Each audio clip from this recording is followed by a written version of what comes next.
पुण्यामधल्या ट्रॅफिकचं सध्या काही विचारूच नका, वैताग येतो।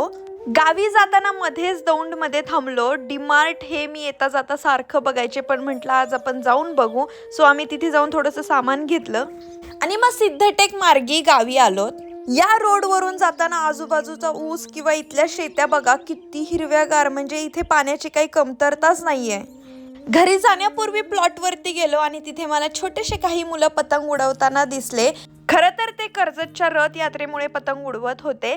मग त्यांच्यासोबत मीही पतंग उडवली आणि स्पेशली त्यांच्यासोबत खूप साऱ्या गप्पा मारल्या। आणि आता आम्ही काय काय बोलतोय हे तुम्ही स्वतःच ऐका, फार धमाल येईल। काय अरे वा, रोज बघता का? Big fan. अरे थँक्यू।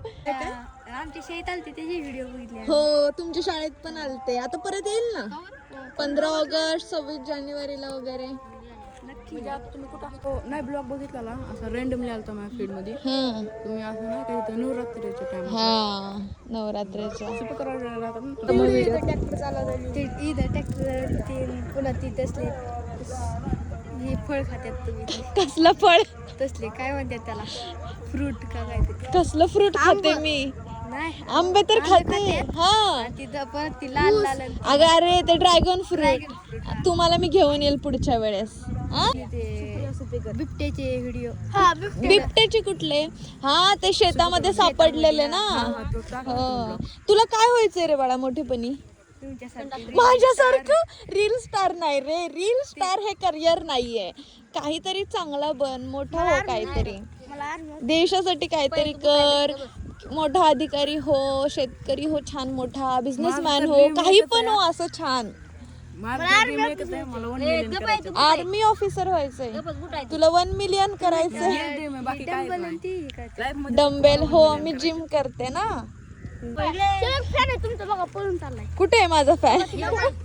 होय भरपूरच फॅन्स भेटलेत रे। होय हो का? व्हिडिओ बघता का मग माझे? इतके सारे फॅन्स भेटल्यावर भारी वाटलं। त्यानंतर मग आम्ही देवीच्या मंदिरामध्ये गेलो, दर्शन घेतलं। दसऱ्याला खूप मोठी यात्रा असते, आता मी त्याची वाट बघू नये। आज तर आम्हाला गावामध्येच खूप टाइम गेला, त्यामुळे घरी यायला खूप लेट झालं। आता उद्या काय करते नेक्स्ट व्लॉग मध्ये बघा।